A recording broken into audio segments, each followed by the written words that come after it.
What's going on YouTube? John here from Bart's Bassin. Top 10 summertime baits. You know, summertime's coming upon us, and it's a good time of fishing. You can really throw a lot at the fish. That's why I have 10. I was gonna do 5, but I just don't feel like it truly shows what you can throw. No matter where you are in the country, this should cover it. Hopefully this helps y'all out. So let's dig in. All right, so the first thing, you show up at a lake, right? Butt crack of dawn. I'm gonna target the top water. In the morning specifically though, morning and evening, like I said, hand in hand, I'm gonna throw a buzz bait, all right? So that's gonna be my go-to right there in the morning, is a buzz bait.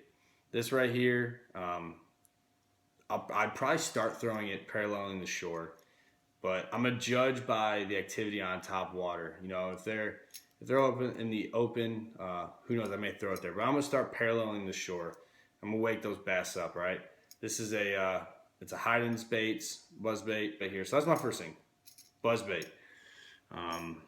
And another bait to kind of, that is it's newer, but that's the Whopper Plopper. This big guy kicks up a ton of water. It's got rattles. This tail right here just shoots water up. Same kind of concept as buzz bait. Next on my list is a chatterbait. Like I said, it's got a jig skirt. It's got this blade on it. And normally I'd pair this up with some sort of paddle tail swim bait. Definitely try to match what's in the water. Now, if you're in stained water, you want to go with the chartreuse. A little clear water is right here. It's like a bluegill pattern. You know, match the swim bait to the jig the best you can. Same thing. I'm gonna parallel the banks with these. They work great in vegetation. You know, summertime, that's when you really start to see this grass, especially the transition to summertime. You see this grass come up, and chatterbaits go great in the grass. Especially, you know, you get that milfoil, chatterbait gets stuck, you snap your rod up, you know, break free. A lot of times you get a reaction strike like that. This is probably my confidence, my go-to bait. So chatterbait. All right, next on my list.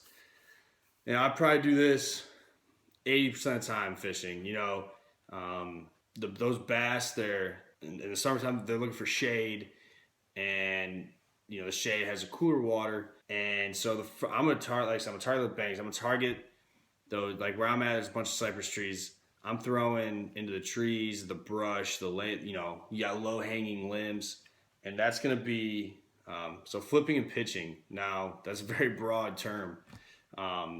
So I'm just gonna show you some of the baits that I would use to do so. You got a Yum Bad Mama. Really good. It's a subtle presentation, but it's beefy. It's really good flipping bait. All right, where you can throw. It's got a lot more action. You got the Rage Craw, the structure bug. All right, it's got, like I said, it's got the patented flanges. Really kicks out a lot of water. So you got the structure bug or an ugly otter.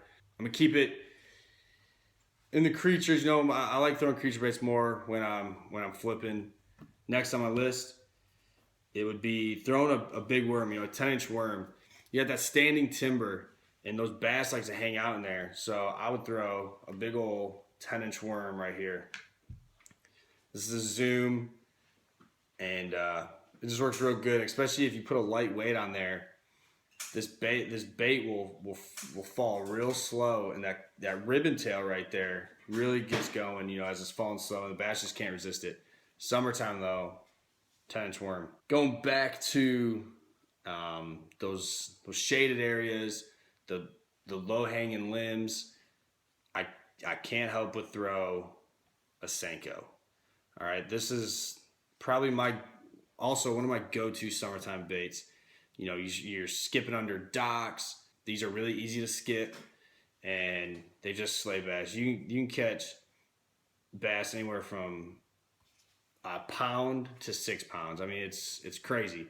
So Senko. All right. Next up, crankbait. All right. So as the day goes on and it progresses, those bass are gonna move from the shallows. They're gonna move down to the cooler water. 2 reasons. 1, the deeper the water, the cooler the water. 2, the cooler the water, the more oxygen in the water. All right, so those bass want oxygen. So I'm throwing a deeper crankbait. Now, obviously, depending on how deep your lake or river is, it's going to be depending on what kind of crankbait you're going to throw. This is a Strike King. I believe it's a 6XD. It's definitely a go-to summertime bait, especially for clear water. You can't beat throwing a crankbait. You know, getting down there. The best thing to do, if you can, is get to go off the bottom, deflect off the bottom. But yeah, crankbait, probably the number one thrown bait in the summertime. Next up, this is probably some of everybody's favorite thing to throw. Is a frog. All right, summertime, you got them lily pads, you got those mats. What better thing not to throw than something that lives in there? Frogs, right? So here's your hollow body frog right here. 3 colors. That's all you need. They got some crazy looking frogs out there. You see 3 colors. You need a white belly, a black belly, and a yellow belly or natural. The top of the frog is going to be as crazy as you can, as I've seen them. But the only thing that matters is that right there. All right. Trim the legs up a little bit. That'll help with the short striking. You know, the bass, instead of grabbing, down here, they'll grab up here. But they're weedless. You throw them into the nastiest lily pads, mats, and the bass just tear them up. New out of last year, or this year I should say, is this guy right here. It's a little sunfish looking thing, and I haven't had a chance to throw it yet. I haven't ran into the right conditions, but it's pretty cool. If you want to check it out, there's videos on YouTube. Dave Mercer has an episode where all he throws is this, and it has a really good walk in the dog action. If you do it hard enough, it'll dip underwater, and basically it just represents a dying sunfish, bluegill, panfish, whatever you want to call it. So I'm pretty excited to try this out. Pretty wicked. For the last 2, I fished a lot of dirty waters, and they just haven't been that successful for me. But you clear water fishermen, rock bottoms, stuff like that, when it gets hot out and those bastards feeling they're real picky, you definitely want to go finesse, and you're either going to drop shot or you're going to throw a shaky head. I'm putting these 2 into one for finesse fishing. All right, drop shot. If you want a good video, check out Gene Jensen's video. He's got a good video on what a drop shot is, how to tie it, how to fish it, so on and so forth. Or you got a shaky head. All right, shaky head, real quick, is basically a ball head and then just a round hook coming out of it. Put a finesse worm on there like this right here. I think this is a Zoom trick worm. You put that on there, you throw it up, especially off rocky bottoms, or you throw it into the banks. You just play with it. This little tail right here, it goes crazy. Bass tear it up. The mats, all right. Summertime is it's got crazy mats in there, so you may have to punch in there. Like I said, oxygen, right? Bass need oxygen. What better way to get out? What gives off more oxygen than anything in the world? Grass, right? So sometimes on top of all that grass is a bunch of junk. So punching is a great way to get in there where those big bass, those toads are in. So the 2 main baits I'm gonna throw if I'm punching is gonna be, this is a Zoom, I believe it's called Woolly Hog. Correct me if I'm wrong. But it's a real slender profile. It slips in really easy. You put a 3/4 ounce or 1 ounce weight on there, get through that stuff. I promise you'll catch some of the biggest fish of your life. So like I said, it's a real slender body, nothing crazy. Or throwing a brush hog in that. This right here is a Deep Creek brush hog. Once again, real slender body. It slips in there. It gives off a lot of action, and they're just great for punching into those mats. All right, and last but not least, I believe this is kind of an overlooked bait. With everything out there in the market, this gets kind of put in the back burner, but it's still so effective. And that would be a spook, all right? A Zara spook.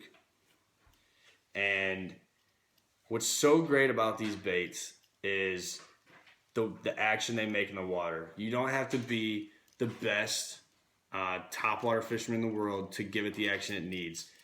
And what this bait does, all you do, keep your rod tip down, you just twitch it to you. And this bait is going to go side to side, side to side.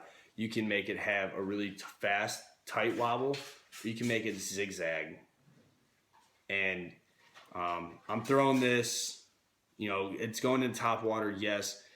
I'm not going to throw this one as much in the morning time or even the evening time. I may throw it in the evening, but I'm throwing this one midday, and I'm going to throw it around cover. I can work it. If there's branches sticking out of the water, you got a brush pile that's emerged over the water, I'm going to work that thing to where it, you know, it works around the brush pile, and it just does really good. Same thing with color. You stick with white or black, you'll never fail. You can go to a chrome or a clear depending on the water clarity, but they make some real fancy looking ones, but you don't need a whole bunch. All right, so we're gonna go over the 10. All right, buzzbait, chatterbait, flipping and pitching, 10-inch worm, Senko, crankbait, frog and or bluegill, punching. Well, guys, that basically covers it all. You know, it's summertime. You can throw so much. It's almost hard to make a video with 10 baits. I mean, I could go on and on. Those would be my go-to baits. If you can only bring 10 baits out on the water with you, if you have those, you'll catch fish. So, as always, guys, if you like this video, give me a thumbs up, subscribe to my channel, leave a comment. I need some constructive criticism. I know I'm not doing the best, but I'm really trying my best to get my knowledge out there to y'all. Leave a comment. You can like me on Facebook. I may or may not have an Instagram coming soon if my wife can show me how to get one. Whatever you want me to see, guys, give me suggestions for videos. I'd love to make it. And until next time, take it easy.